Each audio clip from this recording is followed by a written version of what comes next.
South फिल्मों के superstar hero दर्शन, जिन्हें फिल्मी पर्दों पे हमेशा गलत करने वालों के विरुद्ध लड़ाई लड़ते और उन्हें न्याय दिलाते हुए दिखाया जाता है।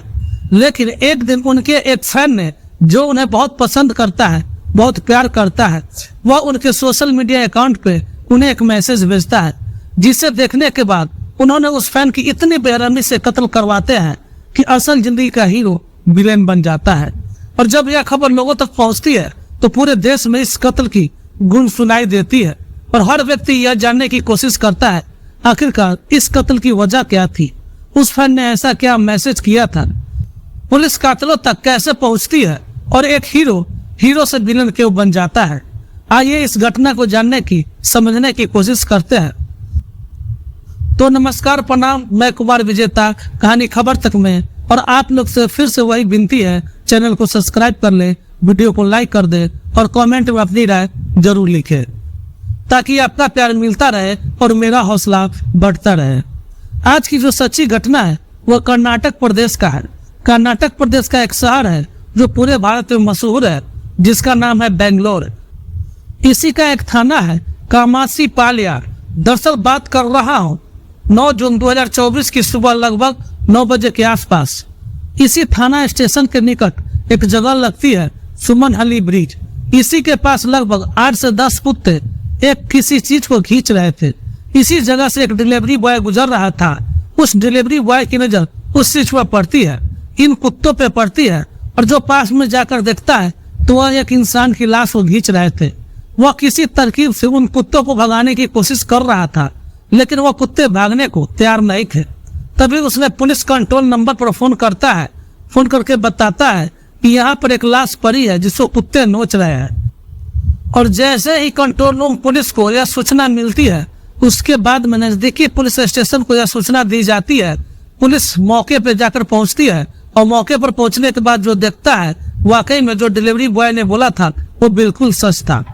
आखिरकार उस लाश को कब्जे में लेकर पोस्टमार्टम के लिए भेज देता है। लेकिन पुलिस के लिए सबसे बड़ा सवाल यह था, आखिरकार यह लाश किसकी है और इसे यहाँ पर क्यों फेंका है, किसने फेंका है।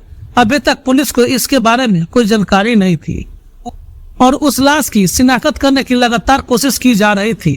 बेंगलोर या उसके आसपास के जितने भी पुलिस स्टेशन होते हैं, जो हुलिया मिलता है पुलिस स्टेशन को, उसकी फोटो व्हाट्सएप के माध्यम से, सोशल मीडिया के माध्यम से सबको भेज दिया जाता है।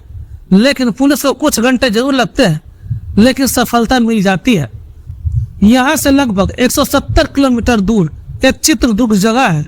वहाँ का एक लड़का था जो 8 जून 2024 से घर से लापता था और उसके घर वाले उसको लेकर बड़ा परेशान थे। आखिरकार उन्होंने भी 9 जून 2024 को सुबह में ही संबंधित थाने में रिपोर्ट दर्ज कराई थी कि हमारा बेटा जो है एक फार्मेसी कंपनी में काम करता है, पिछले साल उसकी शादी हुई है, उसकी पत्नी गर्भवती है, वह अचानक से गायब हो चुका है, जो रात वह लौट कर नहीं आया है, उसको ढूंढवाने में हमारी मदद करो। अब जो कमाचे पालिया के पुलिस स्टेशन वाले पुलिस होते हैं, इस महिला को अपने पास बुलाते हैं और कहते हैं कि एक लाश मिली है, आप देखकर बताइए कहीं ऐसा तो नहीं है कि यह लाश आपकी बेटी की है। जैसे ही यह बात की पता चलती है, वह महिला वहां पहुंचती है और अपने बेटे के जो कपड़े होते हैं, कपड़ों के आधार पर उस लाश को पहचान लेती है। उधर इसका फिर पोस्टमार्टम की रिपोर्ट आती है और पोस्टमार्टम की रिपोर्ट आने के बाद हर किसी की आंखें खुली रह जाती है। खासकर पुलिस वाले परेशान हो जाते हैं, हैरान हो जाते हैं कि जिस व्यक्ति की किसी से कोई दुश्मनी नहीं है, सम्मान सा वह काम करता है, आखिरकार कोई उसको इतनी बुरी तरीके से क्यों मारेगा। दरअसल उसकी जो हड्डियां थी शरीर की, वो अनगिनत हड्डियां टूट चुकी थी और उसे ऐसा मारा गया था जैसे किसी ने उसे दीवार से चिपका दिया, यानी कि उसके शरीर का बहुत ज्यादा नुकसान पहुंचाया गया था। साथ ही उसकी खोपड़ी के बड़ा फ्रैक्चर था। अब ये फ्रैक्चर कैसे हो सकता है, यही सब पुलिस जानकारी जुटाने में लगी हुई थी। अब इससे पहले कि पुलिस किसी और तक पहुंचती या फिर कातिलों तक पहुंचती या फिर कोई उसके मोबाइल नंबर वगैरह के बारे में जानकारी जुटाने की कोशिश करती, इसी बीच पुलिस स्टेशन में 3 लड़के पहुंचते हैं जो 10 जून 2024 को जाकर कहते हैं कि साहब, जो आपको लाश मिली है दरअसल उसका हमने ही कत्ल किया है, जिसका नाम है रेणुका स्वामी, जो कि चित्रदुर्ग का रहने वाला है, और हमने उसे इसलिए मार दिया क्योंकि उससे हमारा हजारों रुपया का लेन देन का मामला था और हमने उसका कत्ल कर दिया क्योंकि वो लगातार हमें परेशान कर रहा था। पुलिस वालों के सामने उन तीनों लड़कों ने जो कहानी सुनाई, पुलिस वाले खुश हो जाते हैं।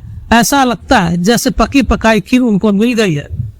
अब पुलिस के लिए तो कुछ काम करने की कोई वजह ही नहीं बची थी। पुलिस खुश हो गई थी और उन्होंने उन तीनों को गिरफ्तार किया, उससे पूछताछ की और जैसे जैसे उन्होंने बताई वैसे वैसे बातें लिखने शुरू कर दी। लेकिन जो डीसीपी होते हैं एस गिरीश कुमार, जो कि आईपीएस ऑफिसर होते हैं, उनको बड़ा अजीब लगता है, अटपटा लगता है कि आखिरकार यह इतना भयानक कत्ल है जिसकी कोई सीमा नहीं है। असल में जितना नुकसान पहुंचाया गया था उससे ऐसा प्रतीत होता है जैसे कि बहुत बड़े लेवल की दुश्मनी है। लेकिन ये सामान्य सी बात कर रहा है कि हमारे पैसे का लेन देन था, वो भी कुछ पैसे की, उसकी इतनी सारी हड्डियां क्यों तोड़ी। अब डीसीपी को थोड़ा दिमाग सनक जाता है, वो तीनों से बातचीत करता है। पहले एक साथ बात करते हैं, फिर तीनों से अलग अलग बात करते हैं और एक एक करके तीनों से बातचीत करते हैं। पूछते हैं तुमने क्यों हत्या की थी, क्या वजह थी। जब अलग अलग सवाल करते हैं और तीनों के बयान आपस में मेल करने की कोशिश कर रहे थे, लेकिन बयान मेल नहीं कर पा रहा था। इसलिए डीसीपी को लगता है कि यहाँ जरूर कुछ ना कुछ दाल में काला है। उन तीनों के नंबर लिखवाए जाते हैं, एड्रेस लिखवाए जाते हैं और फिर सीटियां और लोकेशन उनकी लिखवाई जाती है। जहाँ पर कत्ल होता है, जहाँ पर लाश मिलती है, उसी के इर्द गिर्द उनकी लोकेशन थी। शायद घटना स्थल पर जरूर रहे होंगे, लेकिन पुलिस ने सोचा क्यों न इनके सीटियां निकलवाए जाए, किस किस से बातें करते हैं, कौन कौन इनके पास आता जाता है। लेकिन पुलिस ने जब 24 घंटे का रिकॉर्ड निकलवाया और जैसे ही रिकॉर्ड निकल कर सामने आया तो पुलिस की आंखें भी खुली की खुली रह जाती है। दरअसल साउथ का एक सुपरस्टार होता है जिनका नाम होता है दर्शन डोगो दीपा।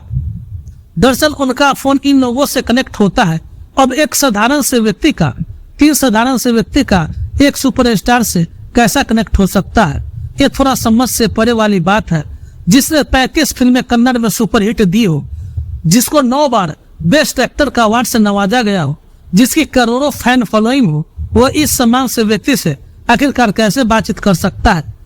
जब इस साउथ सुपरस्टार का इस केस से करीब जुड़ता है तभी उन तीनों को फिर से बुलाया जाता है और उनसे पूछताछ किया जाता है और कहा जाता है तुमने कहानी सुनाई है, उसमें कुछ तो सच्चाई है, लेकिन अभी आधी अधूरी कहानी है। हम चाहते हैं कि तुम पूरी कहानी बताओ। जब वो इधर उधर की बातें करने लगते हैं, लेकिन पुलिस वाले उनसे सख्ती से पेश आते हैं और उसके बाद फिर वो ऐसी कहानी सुनाता है जिसके सुनने के बाद किसी को कानों पे यकीन नहीं हो रहा था। दरअसल कहानी की शुरुआत होती है 24 जनवरी 2024 से। 24 जनवरी 2024 को एक पवित्रा नाम की एक महिला होती है जो कि देखने में बेहद इंतहा खूबसूरत होती है।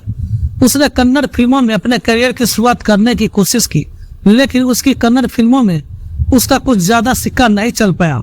इसी बीच में उसकी मुलाकात होती है साउथ के एक सुपरस्टार फिल्म हीरो से जिसका नाम दर्शन डोगो दीपा है। लेकिन दर्शन से पहले ही मुलाकात में वह लड़की अपनी दिल दे बैठती है। लेकिन जो साउथ के सुपरस्टार दर्शन होते हैं वो पहले से ही शादीशुदा रहते हैं।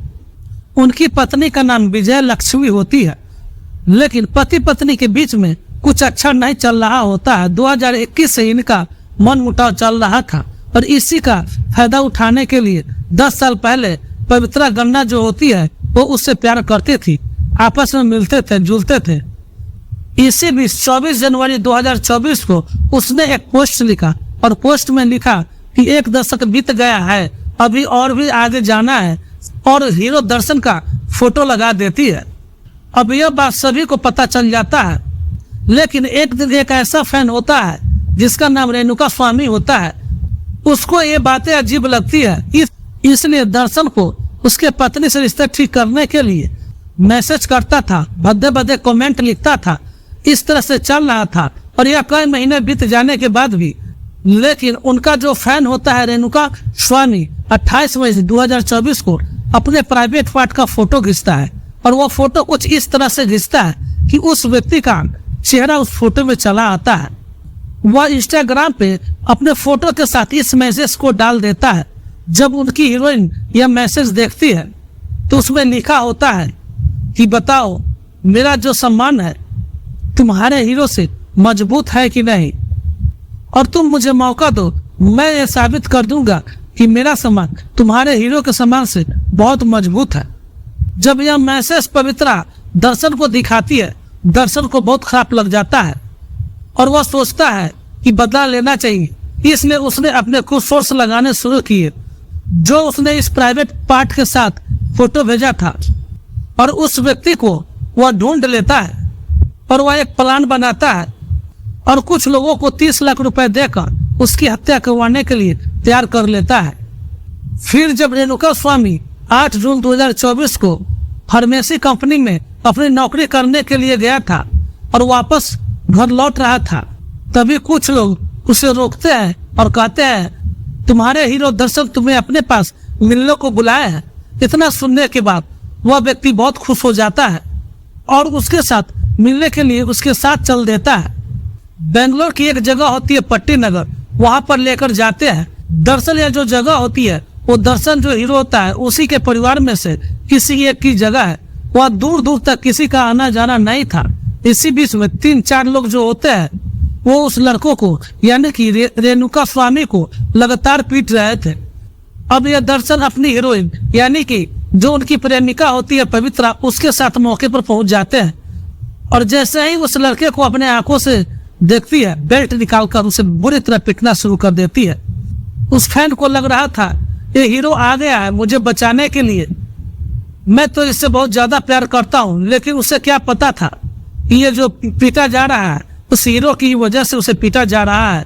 उसने बेल्ट निकाली, बेल्ट निकालने के बाद पीटना शुरू कर दिया और उसे खूब जमकर पीटता रहा कि जब तक उसका जी नहीं भर गया और उसे इतनी बेरहमी से पीटा जा रहा था। वहां पे जो रॉड थे, हथियार थे, जो भी सामान था, उससे इतनी जोर से उसे पीटा जा रहा था कि उसकी पूरे शरीर की हड्डियां चकनाचूर हो गई थी। शरीर में कई ऐसी गंभीर चोटें आई थी जिसको देखने के बाद पोस्टमार्टम की रिपोर्ट से पता चलता है कि इसने कितनी लेवल की दुश्मनी रखी होगी, आखिरकार वो मारा जाता है और उसकी लाश को जो भाड़े के गुंडे होते हैं एक नाले में फेंक देते हैं। लेकिन अगले दिन 9 तारीख को उसकी लाश मिल जाती है एक पुलिस स्टेशन के पास, सुमनहल्ली ब्रिज के पास। उसे कुत्ते नोच रहे थे, खींच रहे थे, तभी जो डिलीवरी बॉय की नजर पड़ जाती है और पुलिस जब वहां पहुंचती है तो एक बड़ा खुलासा होता है और दरअसल में एक रियल लाइफ का हीरो और रियल लाइफ में विलेन हो जाता है। और इधर जो डीसीपी होते हैं उनकी ईमानदारी का परिचय देखकर लोगों में उनके दिल में बहुत सम्मान बढ़ जाता है। अब पूरे जांच के बाद पुलिस दर्शन को जेल भेज देती है और उसके साथ साथ 15 से 16 लोग गिरफ्तार किया जाता है, उन्हें भी जेल में भेज दिया जाता है। अब 7 फिल्म सुपरस्टार हीरो दर्शन का भविष्य अंधकार में होगा या वे बच निकल जाएंगे। कानूनी दाव पेच में यह तो भविष्य के गांव में छुपा होगा, लेकिन जो वाकई में हुआ है भयानक होगा।